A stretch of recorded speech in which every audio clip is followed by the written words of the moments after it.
ദൈവകൃപയാൽ നാം 4-ാം സങ്കീർത്തനത്തിലേക്ക് വന്നിരിക്കുന്നു. ദൈവത്തിൻ്റെ തിരുനാമം ഇന്ന് എന്നേക്കും മഹത്വപ്പെടുമാറാകട്ടെ. ഇവിടെ നമ്മൾ 3-ാം സങ്കീർത്തനം പ്രഭാത ഗീതം എന്ന അർത്ഥത്തിൽ അതിനകത്ത് വാക്യങ്ങൾ നമ്മളെ ആ ധ്വനി നൽകുന്നു. ആ സാഹചര്യ സന്ദർഭം അതിനനുസരിച്ച് നമ്മൾ കാണുന്നു. എന്നാൽ 4-ാമത്തെ സങ്കീർത്തനം ശയന പ്രാർത്ഥന, അതായത് കിടക്കുന്നതിന് മുമ്പ് ദാവീദ് ചൊല്ലിയ സങ്കീർത്തനമായിട്ടാണ് നമുക്കിവിടെ കാണുന്നത്. കാരണം കിടക്കാൻ പോകുന്നു എന്നുള്ളതിൻ്റെ ഒരു ഇൻഡിക്കേഷൻ, ഒരു തെളിവ് അവിടെ നമുക്ക് കാണുന്നുണ്ട്. വളരെ മനോഹരമായ ഒരു എല്ലാ സങ്കീർത്തനങ്ങളും മനോഹരമാണ്. ഓരോന്നിനും അതിൻ്റേതായ അർത്ഥങ്ങൾ നമ്മുടെ ജീവിതത്തോട്, നമ്മുടെ ഹൃദയത്തോട് എല്ലാം ഇഴുകിച്ചേരുന്ന ജീവിത അനുഭവങ്ങളോട് ചേർന്ന് നിൽക്കുന്നവയാണ് എല്ലാ സങ്കീർത്തനങ്ങളും.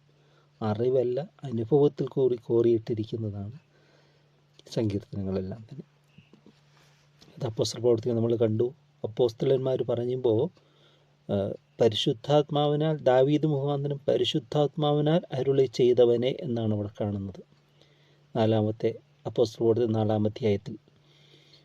അപ്പോൾ പരിശുദ്ധാത്മാവ്, ദാവീദ് മുഖാന്തരം പരിശുദ്ധാത്മാവാണ് അരുളി ചെയ്യുന്ന ഓരോ സംഭവങ്ങൾ. മനുഷ്യ ഹൃദയങ്ങളെ, ആഴങ്ങളെയൊക്കെ ദൈവം ദൂരത്തുനിന്ന് ഗ്രഹിക്കുന്നവനാണ്. നമ്മുടെ ചിന്തകളെ അറിയുന്ന ദൈവമാണ്.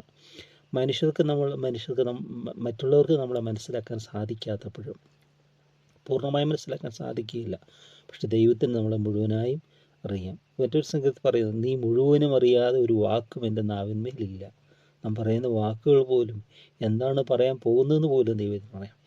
അങ്ങനെ നമ്മളെ തന്നെ അർപ്പണം ചെയ്യുമ്പോൾ, യഹോവയുടെ വായിലെ വാക്കുകളും നിനക്ക് പ്രസാദപരമായിരിക്കട്ടെ.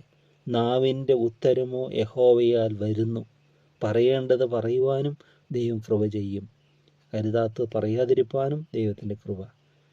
എന്ന സങ്കീർത്തനത്തിലെ ഇവിടെ 8 വാക്യങ്ങളുണ്ട്. ഇതിലേക്ക് പറയാം. ഇവിടെ ദാവീദ് തുടങ്ങുന്നത് തന്നെ, എൻ്റെ നീതിയായ ദൈവമേ, ഞാൻ വിളിക്കുമ്പോൾ ഉത്തരമള്ളണമേ. ഇത് ഓരോ സങ്കീർത്തനത്തിലും intimacy with God, my God, എൻ്റെ ദൈവം, എൻ്റെ രക്ഷകൻ, എൻ്റെ കർത്താവ്, ഒരു ഇൻഡിവിജ്വൽ റിലേഷൻഷിപ്പ് വിത്ത് ഗോഡ് അവിടെ കാണുന്നത്. ഇതില്ലാത്തതാണ് ഇന്നത്തെ സമൂഹത്തിലേക്ക് പ്രശ്നം. അവർ ദൈവത്തെ ഒരു സോഷ്യൽ ഗോഡ്, യൂണിവേഴ്സൽ ഗോഡ് എന്തൊക്കെ പറഞ്ഞവർ പറയുന്നത്, എന്തും പറയുമ്പോൾ അവർക്ക് ദൈവമായിട്ടൊരു ബന്ധത്തിന് അവർ ആഗ്രഹിക്കുന്നില്ല. ആ ബന്ധത്തിലേക്ക് അവർ വരുന്നുമില്ല. അല്ലെങ്കിൽ ചിലർ പറയും ഞങ്ങളുടെ പിതാക്കന്മാരുടെ ദൈവം എന്ന് പറയും, അബ്രഹാമിൻ്റെ ദൈവം എന്ന് പറയും, ഇസ്ഹാക്കിൻ്റെ ദൈവം എന്ന് പറയും. പക്ഷെ നമ്മൾ കാണുന്നുണ്ട്, അബ്രഹാം എന്നോട് ദൈവം ഇടപെട്ടു, ഇസ്ഹാക്കിനോട് ദൈവം ഇടപെടുമ്പോൾ ഞാൻ നിൻ്റെ പിതാവായ അബ്രഹാമിൻ്റെ ദൈവം എന്ന് പറഞ്ഞു. പിന്നെ യാക്കോബിനോട് ദൈവം ഇടപെട്ടപ്പോൾ ഞാൻ നിൻ്റെ പിതാവായ അബ്രഹാമിനെയും ഇസ്ഹാക്കിൻ്റെയും ദൈവം എന്ന് പറഞ്ഞു. പക്ഷെ പിന്നീട് വന്നപ്പോൾ ഈ മൂന്ന് പേര് ചുരുക്കി പറയുന്നിരിക്കുക, തൃത്വത്തിൻ്റെ പ്രതിഫലം അവിടെ കാണുന്നുണ്ട്. ഞാൻ അബ്രഹാമിൻ്റെയും ഇസ്ഹാക്കിൻ്റെയും യാക്കോബിൻ്റെയും ദൈവമായ യഹോവയാകുന്നു എന്നാണ് പറയുന്നത്.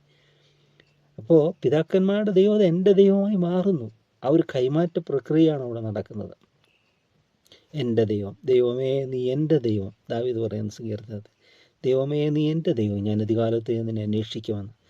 ഈ ഒരു ഇൻഡിവിജ്വൽ പേഴ്സണൽ റിലേഷൻഷിപ്പ് വിത്ത്, അതില്ലാത്തടത്തോളം ക്രിസ്തീയ ജീവിതം അത് മധുരതരമല്ല, വിശ്വാസം മധുരതരമല്ല, അതെല്ലാം വെറുതെ ഉപരിപ്ലവമായിട്ട് മാത്രമായിരിക്കും. ഇവിടെ ദാവീദ് പറയണേ, എൻ്റെ നീതിയായ ദൈവമേ, ഞാൻ വിളിക്കുമ്പോൾ ഉത്തരം അരുളണമേ. ഒരു നിരീശ്വരവാദിയായ അതായത് ഈ നിഷയുടെ കാലത്തൊക്കെ നിഷയുടെ കാലത്തൊക്കെ ദൈവം മരിച്ചുപോയി എന്ന് പറഞ്ഞൊരു ചിന്ത പരത്തിയാളാണ് നിഷ എന്ന് പറയുന്നത്. പക്ഷെ അദ്ദേഹത്തിൻ്റെ മരണസമയം ചെറുപ്പക്കാർ കൊണ്ടുപോയി റെയിൽവേ സ്റ്റേഷനിലൊക്കെ ഒട്ടിച്ചു, Nisha is dead, God is alive എന്ന്. നിഷ മരിച്ചുപോയി, ദൈവം ഒന്നും ജീവിക്കുന്നു എന്ന് എഴുതി വെച്ചെന്നാണ് പറയുന്നത്. അപ്പോൾ അത്രമാത്രം ചെറുപ്പക്കാരെയൊക്കെ തെറ്റിക്കാൻ ശ്രമിച്ച ഒരു ഇതായിരുന്നു നിഷ എന്ന് പറയുന്നത്. ആ ചിന്താഗതി പേറിയ ഒരാൾ, ഒരു സാധാരണ അതായത് സാധനങ്ങളൊക്കെ എടുത്തുകൊണ്ട് പോയി വിതരണം ചെയ്യുന്ന, വിൽക്കുന്ന ഒരു വ്യക്തി, പാത്രങ്ങളും അതും ഇതൊക്കെ ചുമന്നു കൊണ്ടുപോയി വിൽക്കുന്ന ഒരു വ്യക്തിയെ വഴി വെച്ച് കണ്ട. അപ്പോൾ ആ വ്യക്തി ഇങ്ങനെ എന്തോ പറഞ്ഞ ദൈവമേ എന്തെങ്കിലോട്ടോ പറയുകയാണ്. എൻ്റെ സന്ദർഭമല്ല, എൻ്റെ കാതലെ സത്യം ഇതാണ്. അപ്പോൾ ഈ നിരീശ്വരവാദിയെ മനുഷ്യൻ പറഞ്ഞു, നിൻ്റെ ദൈവം മരിച്ചുപോയി എന്ന് പറഞ്ഞു. ദൈവം ഒന്നുമല്ല, ദൈവം മരിച്ചുപോയെന്ന്. അപ്പോൾ ആ സാധുവായ മനുഷ്യൻ പറഞ്ഞു, എൻ്റെ ദൈവം മരിച്ചു, ഞാൻ ഇപ്പോഴും ദൈവത്തോട് സംസാരിച്ചിട്ട് വരും, ദൈവം എൻ്റെ കൂടെയുണ്ട്, പിന്നെ നിങ്ങൾ മരിച്ചുപോയി എന്ന് പറയുന്നത് എങ്ങനെയാണത്? ദാറ്റ്സ് ഫെയ്ത്ത്, അത് അനുഭവമാണ്. ഇവിടെ പറയുക, ദൈവമേ ഞാൻ വിളിച്ചിക്കുമ്പോൾ ഉത്തരമരുളണമേ, ഉത്തരമരുളണം ദൈവം. ഇനി അവിടെ എന്താണ് ഒരു എൻലാർജ്മെൻറ്റ് കാണുക. ഞാൻ ഞെരുക്കത്തിലിരുന്നപ്പോൾ നീ എനിക്ക് വിശാലത വരുത്തി. Prayer changes the situations, the mind. പ്രാർത്ഥന നമ്മുടെ സാഹചര്യത്തെ മാറ്റും, നമ്മുടെ അനുഭവങ്ങളെ മാറ്റും, നമ്മുടെ ചിന്താഗതിയെ മാറ്റും, നമ്മുടെ ഇമോഷണൽ ഇതിനെ മാറ്റും. ഓരോന്നും നമ്മുടെ എന്താ പറയുന്നത്, ഇപ്പോൾ ദുഃഖത്തിലിരിക്കുന്ന ഒരാൾ ദുഃഖം മാറ്റി, വിലാപത്തെ മാറ്റി നൃത്തമാക്കി മാറ്റാം, ദുഃഖമകറ്റി സന്തോഷം നൽകും. അങ്ങനെ ഓരോന്നും. അപ്പോൾ പ്രയർ ഗീവ്സ് ചേഞ്ചസ്. പ്രാർത്ഥന നമ്മുടെ ജീവിതത്തിൽ മാറ്റങ്ങൾ വരുത്തുന്നതാണ്. അപ്പോൾ ഇവിടെ പ്രാർത്ഥിക്കുക, ഏതൊരു സന്ദർഭം പ്രാർത്ഥിക്കാൻ സാധിക്കണം. എന്നോട് കൃപ തോന്നി എൻ്റെ പ്രാർത്ഥന കേൾക്കണമേ. എന്നിട്ട് പറയുക, പുരുഷന്മാരെ നിങ്ങളെത്രത്തോളം എൻ്റെ മാനത്തെ നിന്നയാക്കി മായയിച്ച് വ്യാജത്തെ അന്വേഷിക്കുമ്പോൾ ദാവീദിന് ഒത്തിരി എനിമീസുണ്ട്, ശത്രുക്കൾ. അവർക്ക് ഒരു നിങ്ങളെത്രത്തോളം, അപ്പോൾ ദാവീദിൻ്റെ മാനത്തെ ദാവീദിനെ നിന്ദിക്കുകയാണ് ശത്രുക്കൾ. പിന്നെ ആ ശത്രുക്കളെ കുറിച്ച് അവർ മായയെ ഇച്ഛിച്ച് വ്യാജത്തെ അന്വേഷിക്കുക. എന്തോ ഒരു ഡിലൂഷൻ, എന്നാ പറയാൻ, ഒരു മായയുടെ പിന്നാലെ പോവുക. അവരുടെ ജീവിതത്തിന് ഒരു അർത്ഥമില്ല. എന്തിനോ വേണ്ടി സുഖലോലുപതയിലോ ഈ ലോകത്തിൻ്റെ ഇതിലോ മ്ലേച്ഛതയിലൊക്കെ ഇങ്ങനെ പോവുകയാണ്. അവർക്ക് എയിമില്ല, ഒരു ലക്ഷ്യമില്ല ജീവിതത്തിൽ. ഇങ്ങോട്ട് പറയുക. എന്നിട്ട് ദാവീദ് പറയാം, പക്ഷേ യഹോവ ഭക്തനെ തനിക്ക് വേർതിരിച്ചെന്ന് അറിഞ്ഞുവീൻ.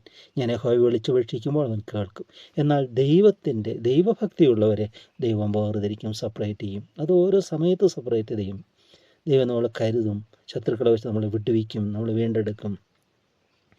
അപ്പോൾ ഈ ഏതൊരു മതത്തിലും ഈ ദൈവഭക്തിയുള്ളവരെ, ഇവിടെ യഹോവ എന്ന് പറയുമ്പോൾ ദൈവഭക്തിയുള്ളവരെ ദൈവം തിരഞ്ഞെടുക്കും.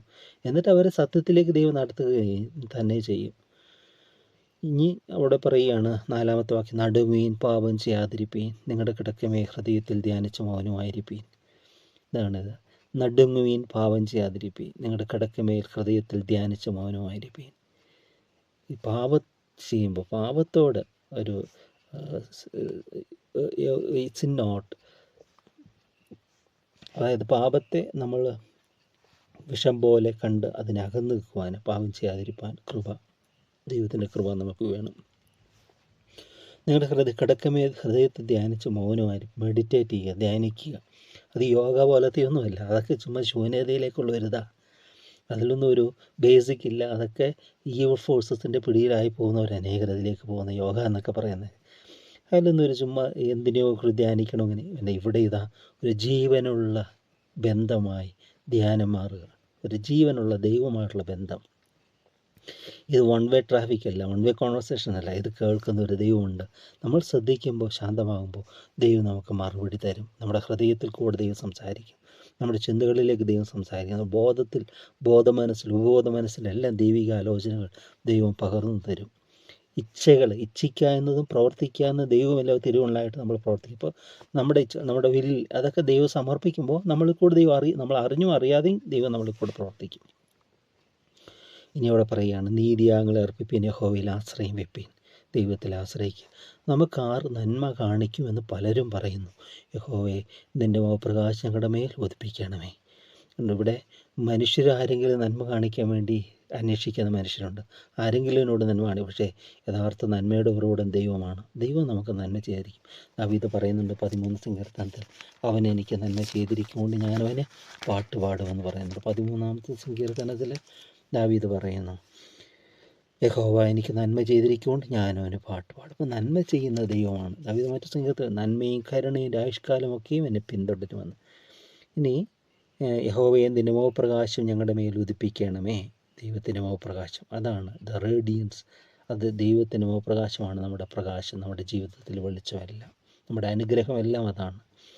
7-ാമത്തെ വാക്യത്തിൽ, ധാന്യവും വീഞ്ഞും വർദ്ധിച്ചപ്പോൾ അവർക്ക് ഉണ്ടായതിലും അധികം സന്തോഷം നീ എൻ്റെ ഹൃദയത്തിൽ നൽകിയിരിക്കുന്നു. ലോകത്തിൻ്റെ സന്തോഷം എന്തെങ്കിലും ഉണ്ടെങ്കിൽ സന്തോഷമുണ്ട്, അല്ലേ? എന്തെങ്കിലും കാര്യസാധ്യത നേടിയ സന്തോഷമുണ്ട്. എന്നാൽ അതെല്ലാം നേടിയില്ലെങ്കിൽ സന്തോഷമില്ല, ഇല്ലെങ്കിൽ സന്തോഷമില്ല. എന്നാൽ ദൈവത്തിൻ്റെ സന്തോഷം അങ്ങനെയല്ല. അതൊന്നിനും സാഹചര്യത്തിനൊന്നും മാറ്റിമറിക്കാൻ പറ്റാത്തതാണ് ദൈവസന്തോഷം.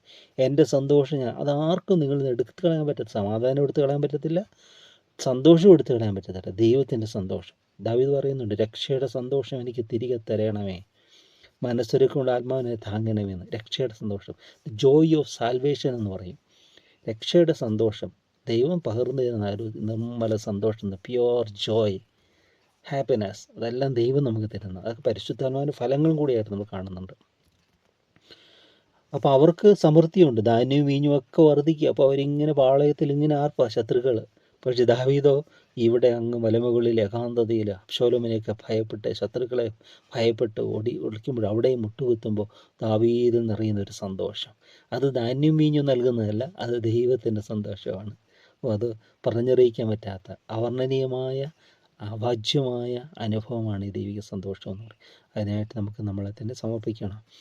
ഇനി അവിടെ പറയുകയാണ്, അതുകൊണ്ട് എന്ത് ചെയ്യുകയാണ്, അതാണ് കൺക്ലൂഷനിലേക്ക് വരുമ്പോൾ അവിടെയാണ് നമുക്ക് കാണുന്നത്. ഞാൻ സമാധാനത്തോടെ കിടന്നിറങ്ങും, നീയല്ലോ യഹോവയെ എന്നെ നിർഭയം വസിക്കുമാറാക്കുന്നത്. ഇതാണ് ഇന്നത്തെ മനുഷ്യനൊക്കെ ആഗ്രഹിക്കുന്ന സമാധാനം എന്ന് പറയുന്നത്. അവർക്കെല്ലാം ഉണ്ട്, പക്ഷേ കിടന്നുറങ്ങാൻ പറ്റുന്നില്ല. സമ്പത്ത് വർദ്ധിച്ചാൽ അതിൽ മനസ്സ് വയ്ക്കരുതെന്ന് പറയും. സമ്പത്ത് വർദ്ധിച്ചാൽ ബേർഡൻ കൂടുകയല്ലേ ചെയ്യുന്നത്, ബേർഡൻ കൂടുകയാണ്. അയ്യോ എന്ത് ചെയ്യും, ഞാൻ അത് പൊളിച്ച് എന്ത് ചെയ്യും, ആ ബിസിനസ് എന്ത് ചെയ്യും. പക്ഷേ സമ്പത്ത് ഒരു തിന്മയായിട്ടല്ല, ആ സമ്പത്ത് തിന്മയ്ക്ക് വേണ്ടി തിന്മയിലേക്ക് നയിക്കപ്പെടാൻ സാധ്യതയുണ്ട്. കൂടുതൽ ഈവിൾ, ദ്രവ്യാഗ്രഹം, സമ്പത്ത് അത് ശരിക്കും വിനിയോഗിക്കാനായിട്ട് സാധിക്കണം. അത് ആ ദൈവകൃപയാൽ വിനിയോഗിക്കുമ്പോൾ അത് അനുഗ്രഹമായിട്ട് മാറും. കാരണം ധനവാൻ ആ പാതാളത്തിൽ കിടന്ന അതിവേദനയിൽ മുകളിലേക്ക് നോക്കുമ്പോൾ അബ്രഹാം പിതാവിൻ്റെ മടിയിലെ ലാസറിനെ കാണുന്നത്. അബ്രഹാം ബഹുസമ്പന്നനായിരുന്നു, പക്ഷെ അബ്രഹാമിൻ്റെ സമ്പത്ത് എന്ന് പറയുന്നത് ദൈവമായിരുന്നു. ദാവീദും പറയുന്നുണ്ട്, സമ്പത്ത് വർദ്ധിച്ചാൽ ഞാനതിൽ മനസ്സ് വയ്ക്കുകയില്ല. എന്നാൽ ഇന്നോ സമ്പത്തിൻ്റെ പിന്നാലെ പോകുന്നു, സമ്പത്ത് ദ്രവ്യാഗ്രഹം, എങ്ങനെയും പണം ഉണ്ടാക്കണം, പണമില്ലെങ്കിൽ പിണമെന്നൊക്കെ ചില പറയും അല്ലേ, അങ്ങനെയൊക്കെ പറഞ്ഞാൽ അത് ലോകത്തിൻ്റെ വഴിയാണത്. പക്ഷെ നമ്മൾ ഒരിക്കലും ആ ദ്രവ്യാഗ്രഹത്തിൻ്റെ വഴിയിൽ പോകരുത്. നമ്മൾ ദൈവത്തിൽ ആശ്രയി ജീവിക്കുക, നമുക്ക് ആവശ്യമായിരിക്കും ദൈവം തരും, പ്രതിഫലം ദൈവം തരും, എല്ലാം ദൈവം നടത്തും. ഓരോ ദിവസവും ദൈവം നമ്മുടെ നടത്തുന്ന ശക്തനാണ് അല്ലേ. ഈ പ്രപഞ്ചത്തെ മുഴുവൻ ക്രമീകരിച്ച് നടത്തുന്ന ദൈവം, നിയമങ്ങളെ ഓരോന്നിനും ക്രമിക്കുന്ന, കാട്ടിലെ മൃഗങ്ങൾ, പക്ഷികൾ എല്ലാറ്റിനെയും പോറ്റുന്ന ദൈവം. അവിടെ നമ്മളെ പോറ്റാൻ അപ്രാപ്തനാണ് ഇല്ല, ദൈവം സർവശക്തനാണ്. നീയല്ലോ യഹോവയെ എന്നെ നിർഭയം വസിക്കുമാറാക്കുന്നത്. ഭയമില്ലാതെ, ഫിയർഫുൾ ലൈഫ് ഇല്ല, ഫിയർലെസ് ലൈഫ്, ഭയമില്ലാത്ത നിർഭയമായൊരു ജീവിതം. പലതിനെയും ഭയപ്പെടുന്നവരുണ്ട്, നാളെക്കുറിച്ച്, അകലങ്ങൾ, ഭാവിയെക്കുറിച്ചൊക്കെ. അങ്ങനെ വരുമ്പോൾ നമ്മൾ ദൈവത്തിൽ ആശ്രയിക്കണം. അപ്പോൾ ദൈവത്തിൻ്റെ സമാധാനം നമ്മൾ നിറയും, ദൈവത്തിൻ്റെ സന്തോഷം നമ്മൾ നിറയും. ഭയം നമ്മൾ വിട്ട് മാറിപ്പോകും, ഭയം നമ്മൾ അടിമപ്പെടുത്തുകയില്ല. ഫോബിയാസും ഒക്കെ എല്ലാത്തിനും മാറ്റം വരും. എല്ലാറ്റിലും ദൈവം നമ്മുടെ എല്ലാമായിട്ട് മാറും. എന്നാൽ കർത്താവിൻ്റെ സന്നിധിയിലേക്ക് അബ്രഹാമിൻ്റെയും ഇസ്ഹാക്കിൻ്റെയും യാക്കോബിൻ്റെയും ദൈവം, ദാവീദിൻ്റെ ദൈവം, ദാനിയേലിൻ്റെ ദൈവം, നല്ല ദൈവത്തിൻ്റെ സന്നിധിയിലേക്ക് നമ്മളെ തന്നെ അർപ്പണം ചെയ്യാം. സർവശക്തനായ ദൈവമേ, ഞാൻ അബ്രഹാമിന് മുൻപേ കൊണ്ട് നിലച്ചത് കർത്താവായ യേശുവേ, അവിടെ അനാദിയായും ശാശ്വതമായും ദൈവമായിരിക്കാൻ ഞങ്ങളെ സ്തുതിക്കുന്നു. ഞങ്ങളെ മെനഞ്ഞ ദൈവമേ, ഞങ്ങളെ സൃഷ്ടിച്ച ദൈവമേ, സൃഷ്ടാവാൻ ദൈവമേ, നിൻ്റെ സന്നിധിയിലേക്ക് ഞങ്ങൾ അടുത്തു വരുന്നു. ഞങ്ങൾക്ക് തന്ന നല്ല ചിന്തകൾക്കായി, നല്ല ധ്യാനത്തിനായി, തിരുവചനത്തിനായി ഞങ്ങളങ്ങേ സ്തുതിക്കുന്നു. നിൻ്റെ സമ്പൂർണ്ണമായ ആശ്രയിപ്പാൻ ഞങ്ങൾക്ക് തരണേ. എല്ലാറ്റിലും ഞങ്ങൾ ആശ്രയിക്കട്ടെ അപ്പാ. നീ പ്രാർത്ഥന കേൾക്കുന്നവനാണ്, ഉത്തരം തരുന്നവനാണ് എന്നുള്ള പൂർണ്ണ ബോധ്യം, പൂർണ്ണ വിശ്വാസം ഞങ്ങളിലൂടെ നിറയ്ക്കണമേ. ഞെരുക്കത്തിൽ വിളിച്ചു വീക്ഷിക്കുമ്പോൾ വിശാലത വരുത്തുന്ന ഒരു ദൈവം ഞങ്ങൾക്കുള്ളതിനായി ഞങ്ങളങ്ങേ സ്തുതിക്കുന്നു. ഏതൊരു പ്രതിസന്ധികളെയും മാറ്റിമറിക്കുന്ന, അതിനെല്ലാം അനുകൂലമാക്കി തരുന്ന നല്ല സാന്നിധ്യത്തിനായി, അവിടുത്തെ സർവ്വശക്തിക്കായി ഞങ്ങളങ്ങേ സ്തുതിക്കുന്നു. പുത്രനെ നൽകുവാൻ തക്കവണ്ണം ഞങ്ങളെ സ്നേഹിച്ച സ്വർഗസ്ഥ പിതാവാം ദൈവമേ, അവിടുത്തെ സ്നേഹത്തിൻ്റെ നിറവ് ഞങ്ങളിൽ തരണമേ. ആ പിതാവിൻ്റെ മക്കളായി ജീവിപ്പാൻ, സാക്ഷ്യത്തോടെ ജീവിപ്പാൻ ആവശ്യമായിരിക്കുന്ന എല്ലാ കൃപകളും നന്മകളാൽ ഞങ്ങൾ നിറയ്ക്കണമേ എന്ന് പ്രാർത്ഥിക്കുന്നു. പരിശുദ്ധാത്മാവിൻ്റെ നിറവും കൃപയും ഞങ്ങൾക്ക് തരണമേ. ഞങ്ങളുടെ പ്രവർത്തനങ്ങളെയും ചിന്തകളെയും എല്ലാം നയിക്കണമേ. ഞങ്ങൾ ഏതൊരു കാര്യത്തിൽ ഉൾപ്പെട്ടിരിക്കുന്നു അത് ഭംഗിയായി ചെയ്യുവാൻ, ഭംഗിയായി നിർവഹിക്കുവാൻ ആവശ്യമായിരിക്കുന്ന എല്ലാ കൃപകളും ഞങ്ങൾക്ക് തരണമേ എന്ന് ഞങ്ങൾ പ്രാർത്ഥിക്കുന്നു. തിരുനാമം മഹത്വപ്പെടുത്തണമേ. ആമേൻ, ആമേൻ, ആമേൻ.